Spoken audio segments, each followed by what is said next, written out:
Breaking Dawn. =RK=. Part 1. Republic Embassy. Sundari. Mandalore. Leave us. I ordered the guards, who were non-clone Republic soldiers. They saluted and left us with the prisoners, who were stripped off their weapons and armor. The two men wore bland tunics and were cuffed to a metal table in a small room in the basement, which was used for interviews by the Re branch and the embassy. They were sprawled insensate on the table, thanks to the sedatives I ordered administered when I dropped them earlier. I wasn't taking any chances with the assassins somehow escaping or killing themselves. "Do you want to do the honors?" I asked Bo and offered her the injector I had been given from the medic who sedated the prisoners. "It will be a pleasure." My companion smiled and grabbed the device. Merrick, Satine's aide whom I poached earlier, had a mighty frown on his face. It deepened when Bo pulled up the head of the first captive and jabbed the injector in his neck. I could feel apprehension and fear coming from the aide before he managed to get his feelings under control. I was almost sure that he knew these men. Well, so we might have another source of information. This evening might not be too bad, the whole becoming Mandalore fiasco excluded. One more jab and hiss of hypo spray and the prisoners started stirring. "Do you really think that they'll talk?" Merrick asked in a calm voice. I had to give him that. Besides the momentary slip, he was keeping a great facade. "Who said that they have to say anything?" I smirked and walked next to the closest assassin. I grabbed his short hair and pulled his head back, then placed my right palm on his forehead. "I'll simply take the information." I submerged myself in the Force, took a hold of the dark side and slammed my will through the barely registering mental defenses of the awaking man. Before he could understand what was happening, I was in his head and delivered a hammer blow to his mind. I felt him reeling and struck again and again. Within moments, he was stunned, his will broken before he could start putting up a fight. Then I drove into his memories by forcing his mind to call what I needed to see. =RK=. I let Howell Zen's head go and it hit the metal table with a dull thud. Goran Kranz, the assassin's leader, and my other prisoner growled at me, but didn't react otherwise. I could feel his anger and defiance.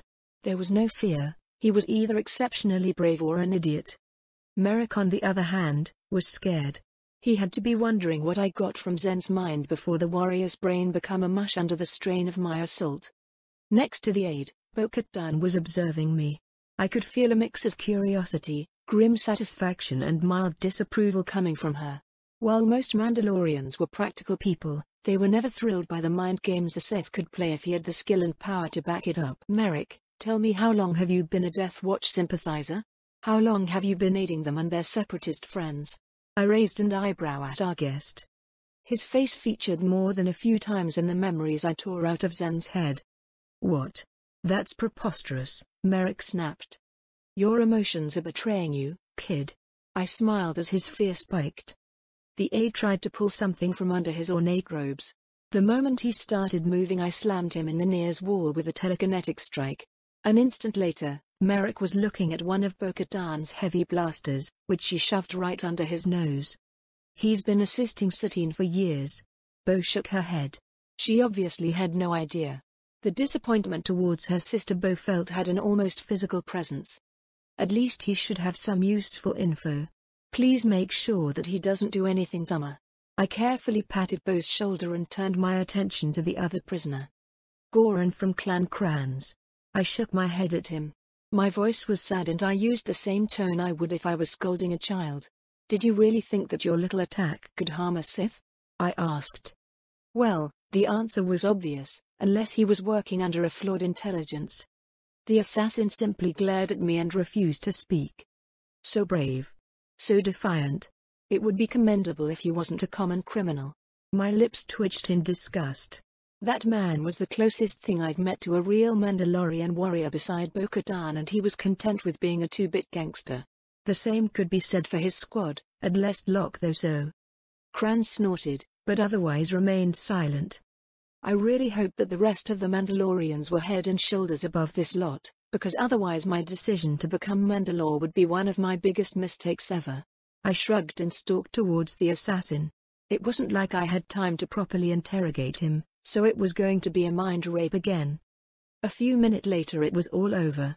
Kranz did have some decent mental training, and his brain lasted for a much shorter period under the strain of my attack after I shattered his mental defenses. At least I did get some juicy pieces of information. The locations of 3 Death Watch bases which were built after Bo fell under scrutiny, along with a few weapon caches and the names of 2 agents within Satine's government. Did you get anything useful? Bo asked after giving an uneasy look at the brain-dead prisoners. Yep. We have some additional targets. They knew you were on them for weeks. Griff.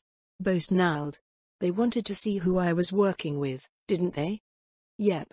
Vizsla authorized the hit once. That idiot. I pointed at the drooling form of Kranz, told them who you were meeting at Brox's. They had rented an apartment across the street to watch Brox's. I got sloppy. Bo groaned. It happens. You got lucky too and are still in one piece. That's what matters in the end. I thought that you wizards didn't believe in luck. That's the Jedi's thing. They're usually all about the will of the Force and such. I'm a Sith.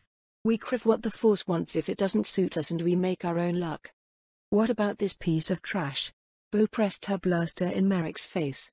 He might be more useful alive. After all, our prince here's royalty. No matter who Kalevala will support, they will disavow him until the shooting starts. Then it sucks to be him. It's time to get briefed on the clan heads and catch a bit of shut-eye. Tomorrow will be a very long day. The traitor? Knock him out. I shrugged. =RK=. Part 2. Mandal Motors HQ. Sundari, Mandalore.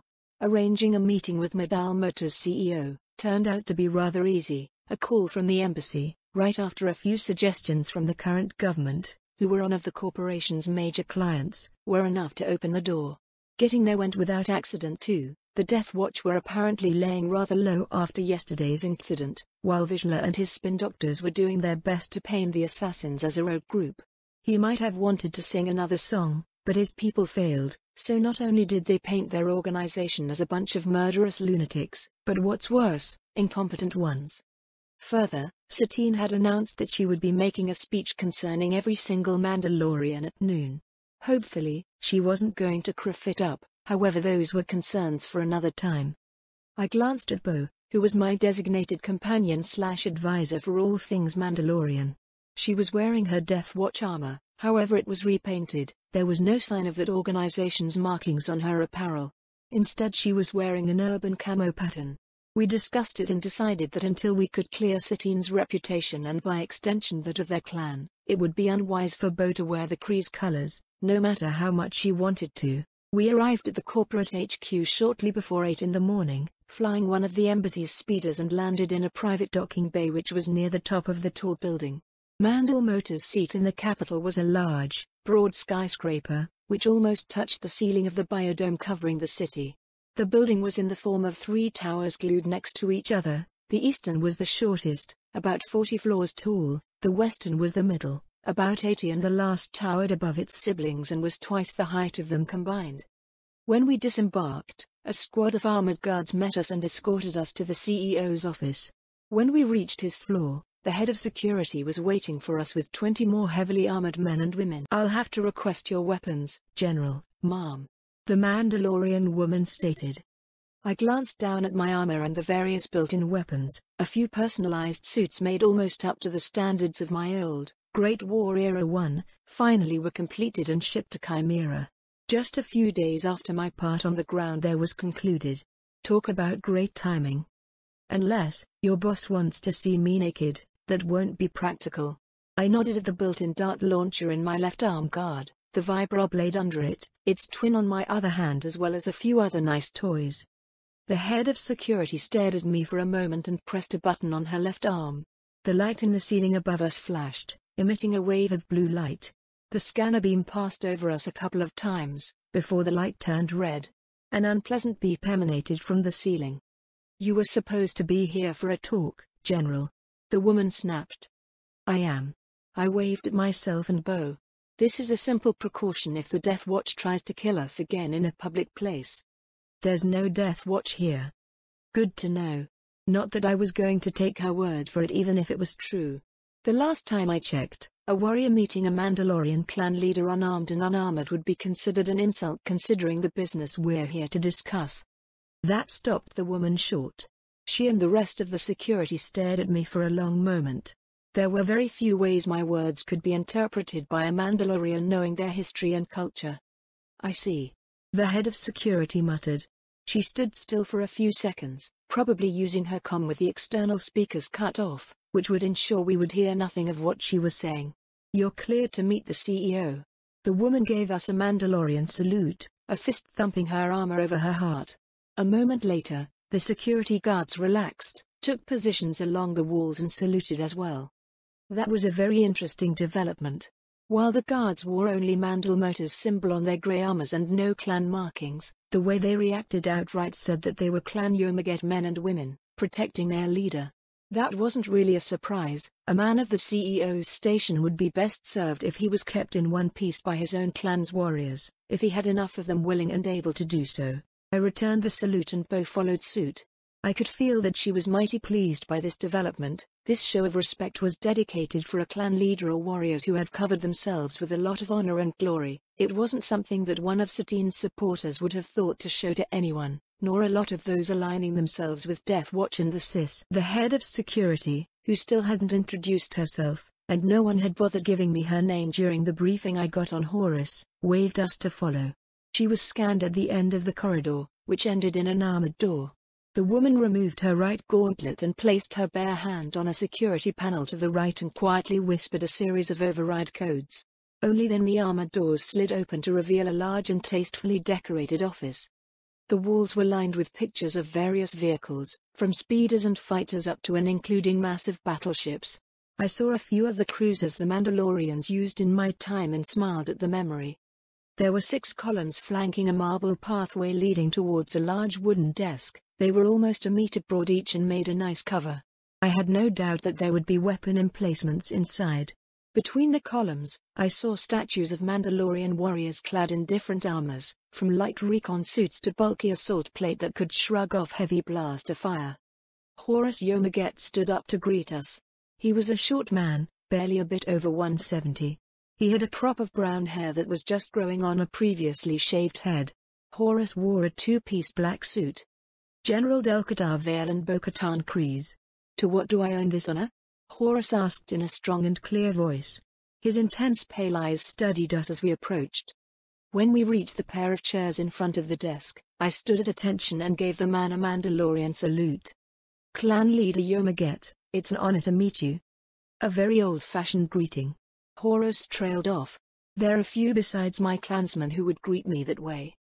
In my time, it would have been unthinkable to greet someone of your station in any other way." I smiled. "Perhaps. You're here for a reason." Horus stared at us for a moment. "But where are my manners? Please do sit down." He waved at the chairs. "Thank you, clan leader." Yomaget gave us a speculative look. Breaking Dawn. =RK=. Part 3. CEO's Office. Mandalmota's HQ. Sundari. Mandalore. "What does the Republic want with my company and myself?" the CEO asked after a moment of silence. "That's obvious, clan leader." I leaned forward. "Let's not play word games. Neither of us has time for that." "Is that so? Then speak bluntly." A ghost of a smile ran over Yomaget's lips. "So be it. Mandalore and most Mandalorians by association are going to be criffed in a way none of you will like. That's something you're aware of. We both have certain problems that can be solved if we work together." That blunt enough? I hoped I didn't misjudge the CEO. At least being here and speaking plainly was a refreshing change from dealing with the politicians on Coruscant. Succinctly put. Not too far off the mark either. Though, who's to say some of us won't like the oncoming storm? Well, going out in a blaze of glory is always an option. I shrugged. However, it tends to be rather final. A lot of warriors would prefer that over what has been happening since the Civil War. The CEO stated without showing how he felt about it. Further, his mind was disciplined, protected. He was in control of his feelings too. All I could sense coming from him was a bit of curiosity. "You're here to make a deal," he added. True enough. Our problems might just solve themselves for us if handled right. "It's us now?" Yomaget raised an eyebrow. "Preferably. The alternatives are less than acceptable for everyone involved," I said. "What about your friend?" A bodyguard? That doesn't really make sense. A friend? A companion? Yomaget turned his attention to Bo. Well, she was to be my candidate for Mandalore, but events here unfolded faster than anticipated. I shrugged. Satine's sister as Mandalore? Yomaget actually laughed. I didn't know Yusuf had such a sense of humor. I saw Bo stiffen next to me. She was royally pissed off at the implication on her character. Peace. The CEO raised her hand in a placating gesture. I have no problem with you, Bo-Katan of Clan Kryze. However, our esteemed leader has been dragging your clan name through the mud for more than a decade now. Barring a miracle, no one would support another Kryze in a position of power over us, as things stand. True. I smiled. On the other hand, if Bo-Katan had an opportunity to prove her worth as a leader and warrior in the war, things would be different. So that was your plan. Yomaget studied us for a moment.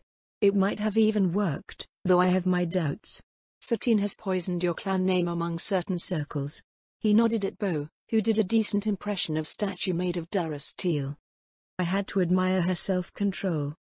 My other candidate has similar problems. He's a bloody Jedi, Bo hissed. Yomaget gave us a strange look. General Kenobi.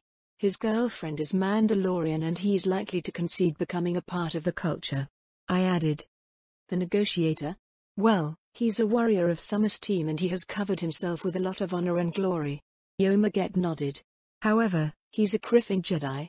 Even if he becomes one of us, it would be a long time before he's accepted. There's simply too much bad blood between the Jedi, the Republic and us. Yomaget narrowed his eyes. You aren't throwing the names of currently unsuitable candidates just for fun. As things stand, Vizsla is most likely to become Mandalore after Satine's government is overthrown, I stated and stared into Yomaget's eyes. I drew on the dark side and let it flood me. I could feel its cool embrace and I had no doubt that my eyes had turned yellow. That would be unacceptable. We looked at each other for a few moments. What's new? The Republic would support Satine and there would be another civil war, Yomaget sighed. The outcome would be decided by how much troops you or the Confederacy could pour, though Vizsla will have an advantage, he's the one our people support.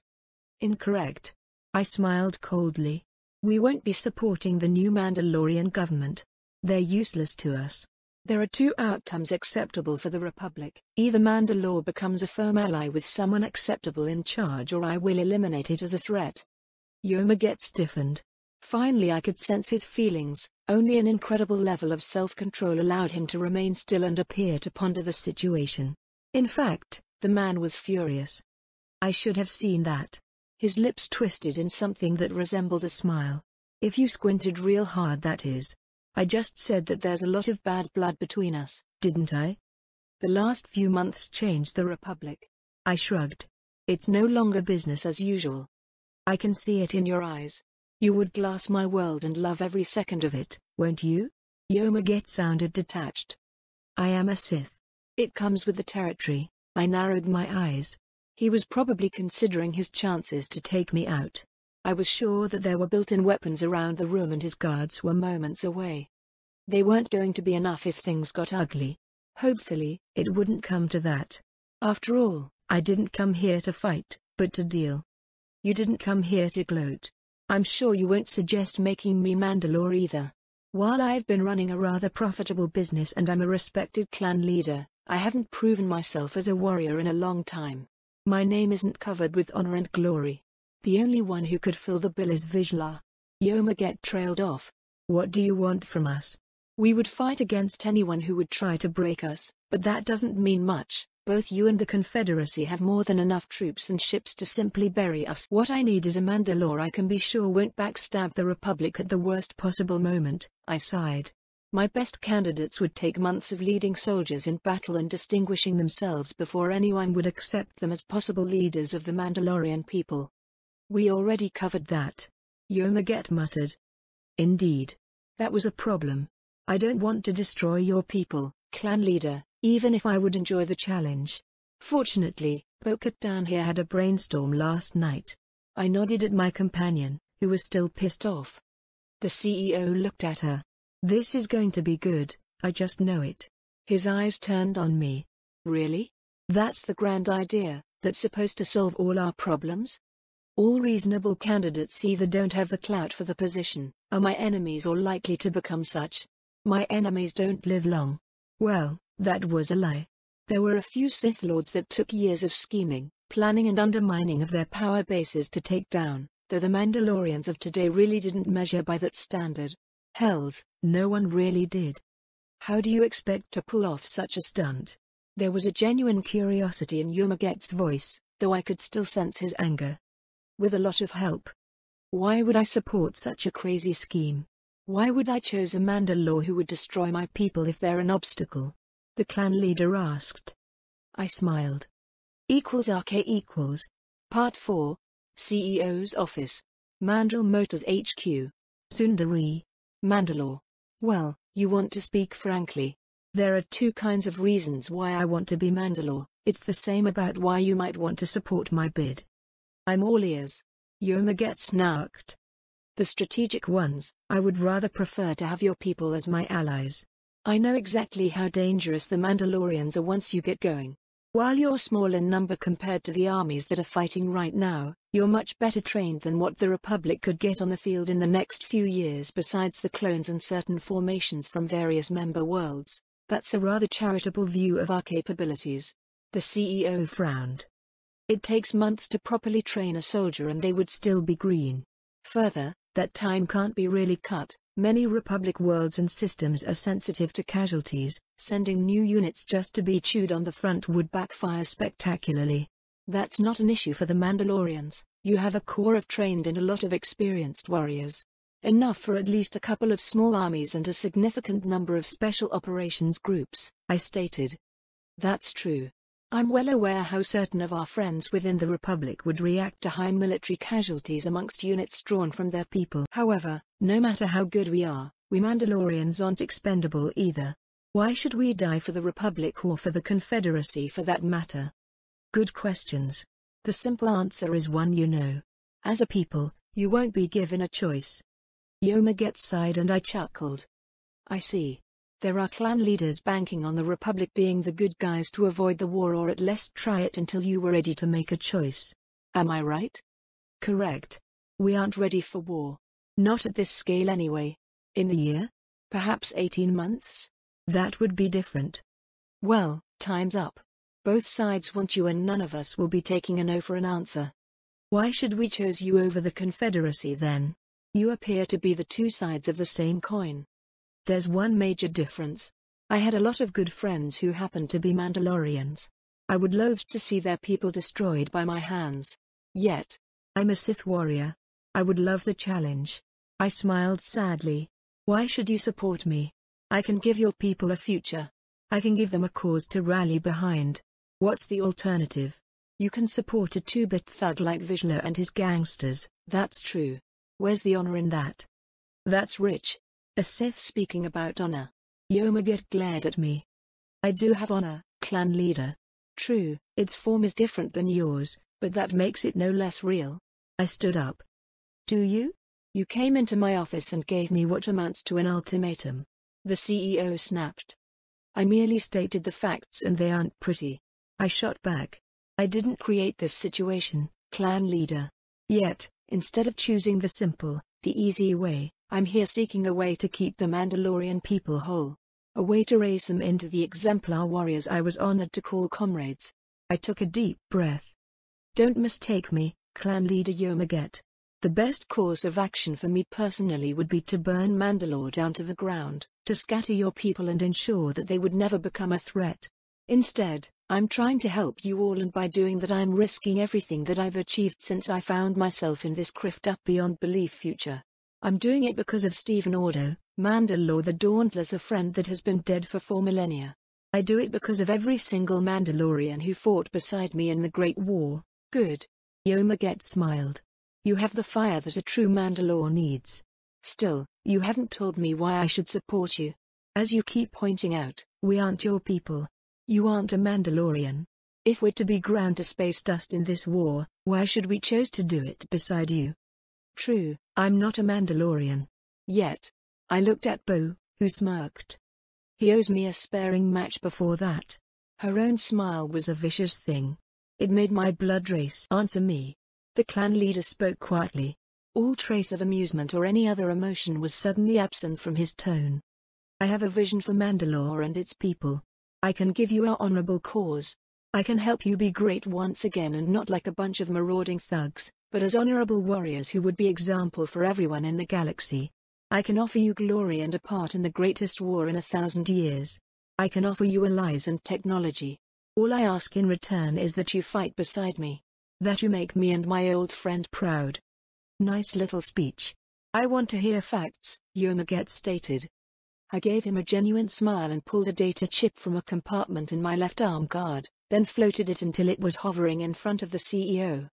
A goodwill gesture, schematics for personal shields, both standard energy and the famous Mandalorian melee variant. I'm offering the Grand Army of the Republic as an ally as well as my own resources. My smile widened. I have had my people canvassing old Imperial caches as well as a few I built just in case. They recovered some very interesting pieces of forgotten technology. There's a summary on that chip as well. Yomaget frowned and put the chip in a reader built into his desk. A moment later, a hollow emitter came to life and it started projecting various 3D schematics. For a few minutes the CEO studied the shields and then he browsed further until he reached the real bait. Do you have it? Operational? Not yet. While my people did recover the critical components, it takes time to build in secrecy. How long? 2 to 3 months for the prototype. Afterward, a modified cruiser every 3 months if they keep working in secrecy. If Mandal Motors joins the project, well, that would cut the timetable significantly. Yomaget reached the last file, opened it and stared. How the crift did you get this? Is it real? The clan leader snapped. Yes. Mandalore the Dauntless was a close friend of mine. Some of my assets helped modify his flagship with the silencer. That's how I got the schematics. The second part of the file is the same ship, modified with modern tech in the areas where it's prudent to do so. Even without the superweapon, this ship can handle the most powerful dreadnoughts and cruisers deployed by anyone today. Provided that those schematics are genuine. They are. However, building such a ship would take a lot of time. It won't help us in the short term. No. It won't, Yomaget sighed. A nice little bribe, which comes hand in hand with blackmail. Can you guarantee that the GAR will support us? I can. Even if I'm fired after becoming Mandalore, I have a very good working relationship with the officers who run the Army and Navy with me. They would support Mandalore as allies should no matter what the Senate wants as far as you don't betray the Republic. Does that include access to the new weapons and armor? Samples as well as schematics. They would have to be built locally, besides a small number provided for special operations groups. That's fine. Good enough in fact. What would you do as Mandalore? Where would you lead us if we chose you? I almost had him, even if it was mostly because he and his people were in a tight spot without a good way out. To victory. To honorable and glorious future. I'll do my best to rebuild Mandalore itself and its whole sector into the jewel of the galaxy, one that's protected by the most advanced and powerful fleet in the known universe. I'll help the Mandalorian warriors regain what they had lost. With what resources? What we can get from the Sith when we don't have to bomb them back to the Stone Age, along with as much aid from the Republic as possible. Uniting this whole sector behind Mandalore as close allies would be a good first step after the obvious, dealing with the Death Watch and their separatist backers. It might even work. Yomaget must. You. He stood up as well and pointed at Bo. Why do you follow this stranger? Why do you want to fight beside him? Bo-Katan looked him straight in the eyes. Because he made me see the true faces of my former comrades. Because he offered me a better way, a brighter future for myself and our people. Because he might be able to give us all what we've been longing for ever since the Civil War. Nice words. The clan leader sighed. It's a sad day, then we might need a Sith to come save us from ourselves. I've always believed that the Mandalorians don't need someone to tell them what to do. However, sometimes they do need someone who will lead the way and hope that they will walk beside them on that path. That's the first thing you spoke as a Mandalorian, instead of a Sith. Very soon I'm going to be both, if you'll have me. You might actually do. Breaking Dawn. =RK=. Part 5. Vizsla's office. Death Watch main base of operations. Concordia. Vizsla sat down in his chair and opened the bottle of Corellian brandy he had taken from the bar when he got in. He needed a stiff drink after doing damage control the whole afternoon and most of the evening. Satine had to do something competent for once, didn't she? Vizsla pressed a few buttons and a hollow recording of her press conference started playing. This was the first time since the Civil War he saw her clad in armor in the Satine clan's colors. Pri had thought that Satine had disposed of all suits, or at least those which Bo-Katan wasn't able to liberate from their family compound. Considering what had happened the previous day, the armor might very well be one of his former subordinates. And wasn't that a waste? He still couldn't figure out what the Republic was able to offer Bo-Katan, so the woman would switch sides. While she did find some of the shadier activities in which the Death Watch indulged, that shouldn't have been an issue for a warrior woman like her. After all, this was what the Mandalorian warriors were meant to be, fighters and mercenaries who did everything they could for glory, honor and profit. War didn't pay for itself and it was their trade when all was said and done. Why did it matter how they financed it? My fellow Mandalorians. Satine started speaking. Her voice was loud and clear, more importantly it was confident. There was no hint of hesitation or indecision. We've all been in a precarious situation ever since the Civil War ended. Our war industries were wrecked, our homes devastated. The best of us died or were left as shadows of their former selves. She paused. We literally tore ourselves apart. It was a nice start. Direct and blunt enough to make people who would have usually dismissed anything she had to tell listen for once. It also meant a heap of trouble for the Death Watch in general and him in particular, even if it ultimately gave him a magnificent opportunity. When I took the burden of leadership in the aftermath of the war, I and the new Mandalorians who supported me, wished to give us all time to heal. Time to recover. To rebuild. We were in no state for another conflict. Engaging in such would have spelled our doom, no matter how valiantly the remaining Mandalorian warriors would have fought. Satine paused to take a breath. Vizsla could practically hear her conviction as she spoke. It had to be the Republic delegates, no one else was there to make her change her tune at this late date. It was too bad that his team failed to kill the general, doing so might have avoided this spell of trouble. Perhaps not. Bo-Katan didn't meet with Kenobi, who was a known associate of the Duchess and the most likely one to blame for her change. Further, we were divided. To a large extent, we still are. My people, this has to end. We are at the cusp of a new age. We've finally rebuilt. We've recovered. Yet, there are forces out there, who want nothing more than to either use us as pawns or see us destroyed once and for all. Both the Republic and the Confederacy sent agents here to demand our support. Satine's fury was clear for all to see. This right there was someone acting like a Mandalorian clan leader should. If she had been always like that, if she had always possessed this fire. Pri shook his head. It didn't matter. It was too late for such thoughts. Both promised us reward if we did their bidding like lapdogs. Both threatened grave, final consequences if we didn't support them, if we didn't take a side in a war that isn't our own. Satine sighed. I know your hearts. No matter the role I had to play since the Civil War ended, I know. This war calls to me too. It makes my heart beat faster, my blood boil. The Duchess smiled sadly. Personally, Vizsla was pretty sure that this was a lie by omission, but it was good enough for those who didn't personally know the woman. He took a sip of his brandy. Here came the good part. The opportunities for honor and glory, the call of combat at unprecedented scale in 1,000 years. Some lucky few of our people already fight in the war and were a part of it before it even began.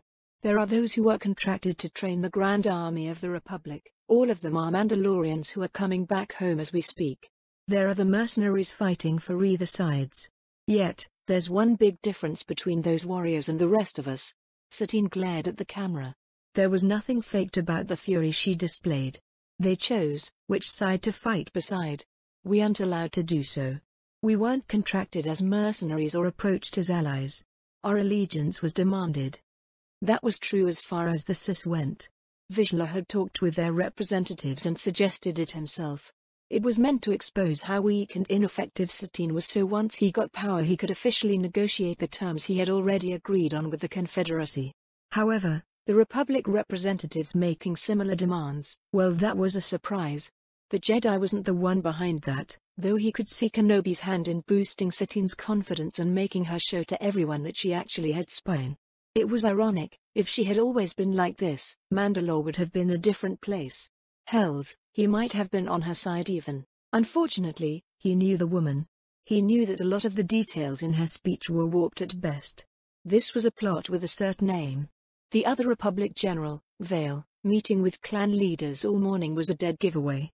This, my people, is something I know you won't let stand. Yet, we're still in a very dangerous position. While we've finally rebuilt, we still aren't ready for a war of the scale. A war into which we will be dragged one way or another. If we are to not only survive the oncoming storm, but use it to prosper and cover ourselves with honor, we need to be united. One people. It's time that we leave our petty divisions behind. Satine smiled wryly. I know, it's easy to say and much harder to put into practice. We don't need someone to tell us what to do, to tell us who to follow. Yet, we need someone to unite us so we can face our fate together. That is why, in 1 week's time I'm calling for a meeting of all clan leaders, here in our capital. The purpose is simple, we need a leader to guide and advise us in this dangerous times. We need a new, worthy Mandalore to lead us in the coming war. That last part threw out most of Vizsla's plans. Launching a coup while the clan leaders were gathering, that would be a suicide. A lot of the new people simply wouldn't stand for it, and he doubted that even with Sis support he would come on top in such a case. Not with the Republic having a battle group in system and who knew what nearby as support. He knew what the Confederacy had in the nearby sectors, what they could spare, and it was going to be a close-run thing at best. One that was likely to leave Mandalore a ruin unless the Death Watch had more support. Vizsla smiled. Unwittingly, Satine gave him what he needed, an opportunity to run for Mandalore much earlier than he ever believed possible. That's why he had been busy speaking with clan leaders and making deals ever since her conference. Pre frowned. Unfortunately, he had been rebuffed by 2 of the people Vale had talked with, a big problem considering that one of the Mars Mandal Motors CEO. The question was who the Republic and Satine were trying to place as a figurehead Mandalore. Once he found that out, Vizsla would be able to attack their credibility and expose them for the pawn they had to be. He didn't believe for a moment that all of this was the Duchess' idea. The Republic had bought her somehow and they were maneuvering to get in their man or woman as Mandalore. Perhaps those Mandalorians who supposedly trained the Garand were coming home?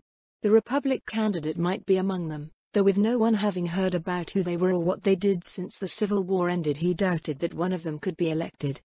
=RK=. Part 6. Clan Ordo Compound. Mandalore. Mira, inside. Now. A man in his late 40s ordered a tall, solidly built young girl. She couldn't be more than 12. The child was hovering next to him, while he was busy repairing a speeder. There were instruments and parts lying on a tarp next to the pair. I'm going. The blonde kid nodded and sprinted into the nearby 2-story stone dwelling. The man gave me an unfriendly look and his hand fell over a blaster he has in a holster on his right hip. His blue eyes tracked every movement I made, though every few moments they glanced at the shuttle behind me. What does the Republic want with me of all people? The Mandalorian rumbled in a deep voice.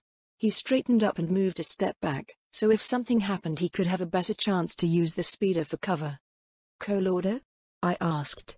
The directions I got from Satine's people brought me here, so hopefully I wasn't going to embarrass myself. He looked like the man I was looking for, though that didn't mean he was the one I needed.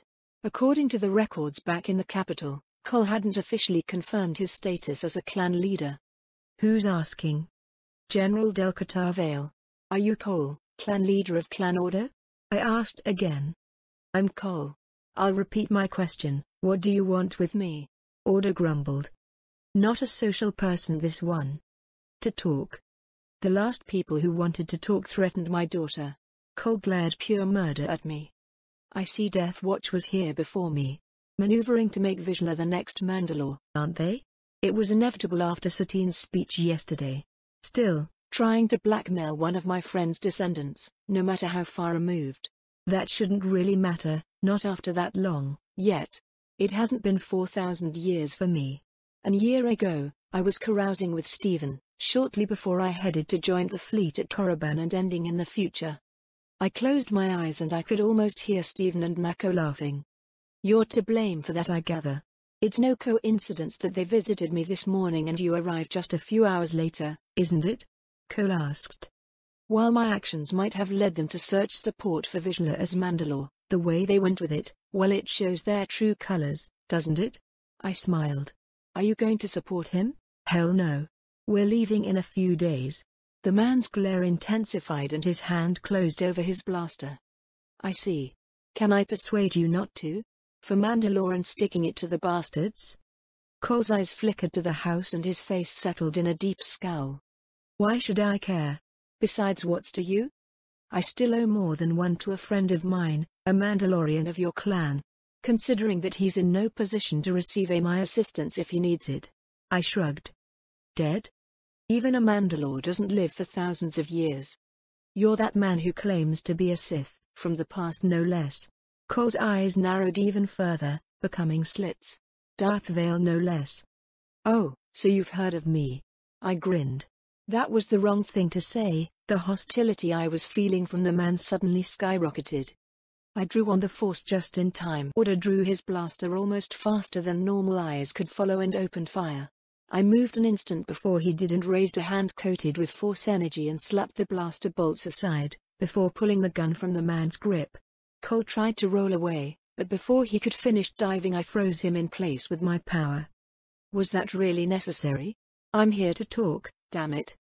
The force warned me a moment before the house's door opened and the kid came out, complete with a heavy blaster she was clutching with both hands. Leave my dad alone, she shouted and opened fire. Accurate too. If I didn't deflect her shots, she would have nailed me in the chest with enough firepower to burn through most personal armor available. Another pull and freeze trick later, I had both orders on display. Are you two willing to listen? If I was going to be killing or threatening either of you, I wouldn't have bothered coming here in the middle of the day for all to see. I shook my head. This wasn't the day and age when a Sith could just murder people for fun and not expect retaliation from the local authorities if found out. At least outside the Sith, and that was a good thing. Do I have your attention? I smirked. Good. Sweetie, looked at the girl. When you want to shoot someone, especially using the element of surprise, you shoot first, second and third, then perhaps throw a grenade or two at them. Only then you can shout at the criffing remains to your heart's content. I grinned. You do get points for accuracy. The stasis on Cole ran out and he stumbled on the grass.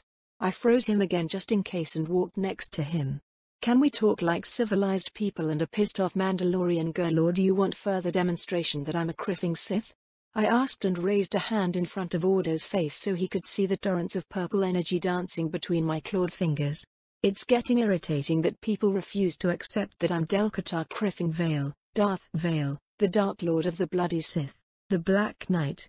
The girl exclaimed once her stasis ran out a moment later. Telling stories, are we? I smirked at Cole. Blamed that the Force only knows how many greats-grandfather of yours, Stephen. He's to blame for that moniker. Can we talk now? I asked Cole, who fell on his ass as the stasis ended. He gave me a dirty look but nodded. RK equals. A few minutes later we were sitting around a small wooden table in the kitchen with the steaming cups of tea in front of us. Are you really him? Mira excitedly asked. So I've been relegated to children's stories nowadays. I shook my head with wry amusement. It wasn't the worst way to be remembered outside scholars and historians. In a manner of speaking. Cole muttered. How? I'm not sure myself.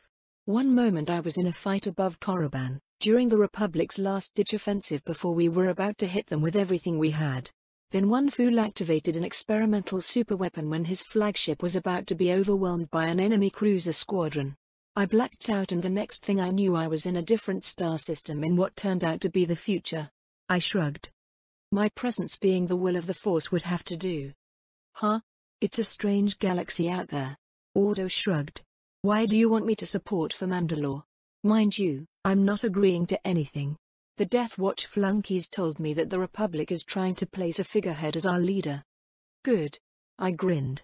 Hopefully that would bite them in the ass. Let them keep their delusions for however long they last. I'm no one's figurehead. You? You aren't even a Mandalorian, Cole exclaimed. Not yet is the operative word.